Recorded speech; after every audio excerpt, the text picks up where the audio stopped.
잠언 28장 21절에서 24절까지 말씀입니다. 잠언 28장 21절에서 24절까지 말씀 한 목소리로 함께 봉독합니다. 사람의 낯을 보아주는 것이 좋지 못하고 한 조각 떡으로 말미암아 사람이 범법하는 것도 그러하니라.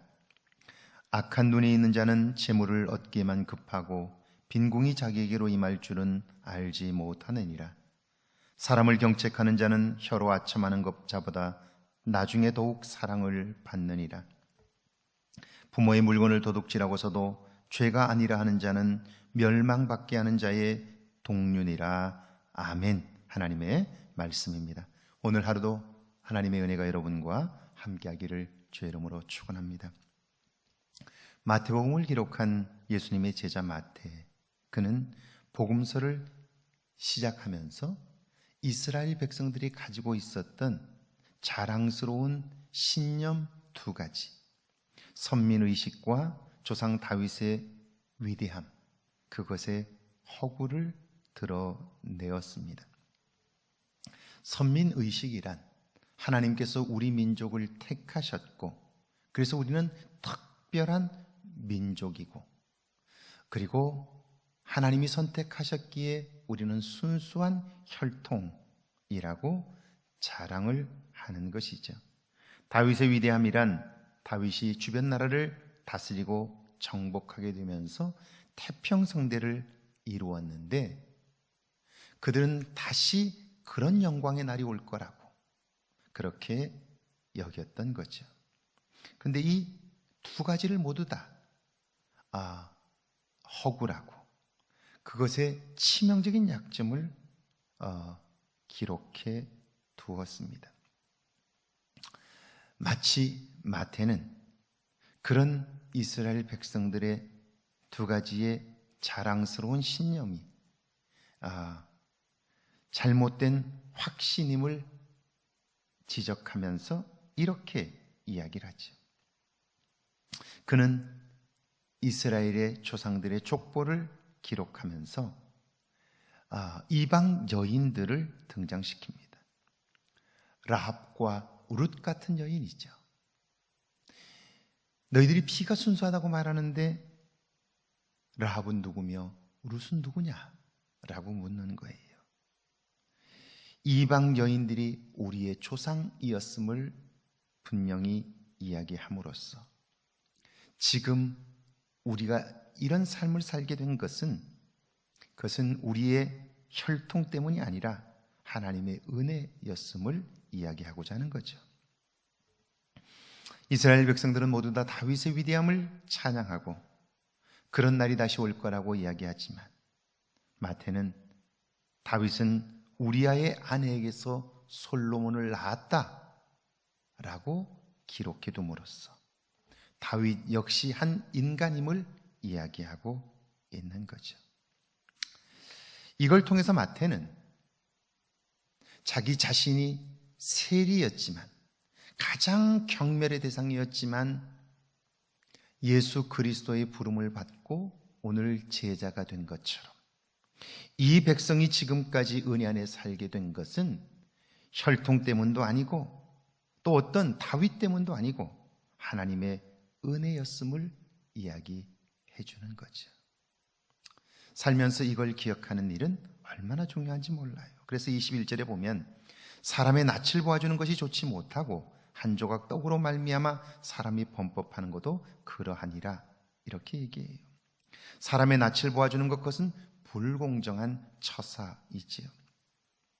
외모나 인간적인 관계 때문에 법을 굽게 하고 신분이나 지위 때문에 비굴해지는 모습, 이것은 하나님을 놓쳤기 때문에 일어나는 일들이고요. 하나님을 놓치면 결국 인간의 삶은 왜곡되는 거죠. 이걸 깨닫게 되었던 독일 사람들, 그들은 광장에 시청 청사를 건축하고 그 앞에 정의의 여신상을 세워두었습니다. 정의의 여신상은 마치 그 시청을 향해서 공무원들과 관료들을 향해서 엄중히 꾸짖는 듯한 표정을 짓고 있는데 그의 한 손에는 책을 들고 있고 저울이죠, 저울을 들고 있고 한 손에는 칼을 들고 있어요. 공무원들을 향해서 정의의 여신상은 너희들은 너희들의 하고 있는 일들을 저울에 달아보라는 거죠. 그리고 거기에서 미달하면 법을 왜곡하거나 사람의 낯을 보아주게 되면 이 칼로 여지없이 칠 것이다. 그렇게 이야기를 하는 거죠. 사람을 의식하면 하나님을 경험할 수 없습니다. 하나님을 놓치면 작은 미끼에 끌려오는 물고기처럼 인간은 사단의 종노릇을 할 수밖에 없는 거죠. 22절은 그래서 악한 눈이 있는 자는 재물을 얻기에만 급하고 빈궁이 자기에게로 임할 줄은 알지 못한다. 그렇게 말씀해요. 우리가 누군가를 미워하면 안 되는 이유가 있다면 그것은 미워하면서부터 우리는 미움의 포로가 되는 거죠. 눈이 왜곡되어 부정적인 것에 관심을 가지게 되고 우리의 생각이 기울어져 두려움과 분노에 사로잡히게 되는 거죠. 다윗을 미워한 사울 왕, 그것은 개인적인 일만은 아니에요. 사울 왕이 다윗을 미워함으로써 그는 개인적으로 삶이 무너지게 되었고 나라도 망하게 되었죠.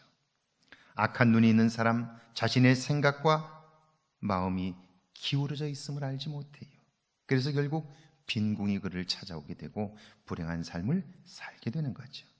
23절은 사람을 경책하는 자는 혀로 아첨하는 자보다 나중에 더욱 사랑을 받는다. 그렇게 말씀해요. 그러니까 지혜로운 사람은 다른 사람의 말에 귀를 기울이는 거예요. 하나님의 음성에 귀를 열어 들음으로 부족함과 연약함을 채우는 거죠. 그런데 이게 쉽지 않아요. 왜냐하면 칭찬은 듣기 좋아도 경책의 말은 귀에 거슬리기 때문이에요. 그래서 다른 사람의 말을 듣지 않게 되면 그의 주변에는 그에게 옳은 말을 해줄 수 있는 사람이 없게 되고요. 그의 삶도 무너지게 되는 것이죠. 나라의 왕이 신하들의 말에 귀를 열지 않으면 그의 곁에 충신은 없어요. 그리고 그의 왕권은 오래가지 못하게 되는 거죠. 사람을 경책하는 자는 그래서 혀로 아첨하는 자보다 나중에 더욱 사랑을 받는다. 성경은 그렇게 말씀하고 있는 거예요. 24절을 보면 부모의 물건을 도둑질하고서도 죄가 아니라 하는 자는 멸망받게 하는 자의 동류다. 그렇게 말씀합니다. 하나님은 우리의 삶의 결과가 아니라 과정에 관심하셔요. 왜냐하면 인간은 누구나 다 죄를 범할 수 있기 때문이죠.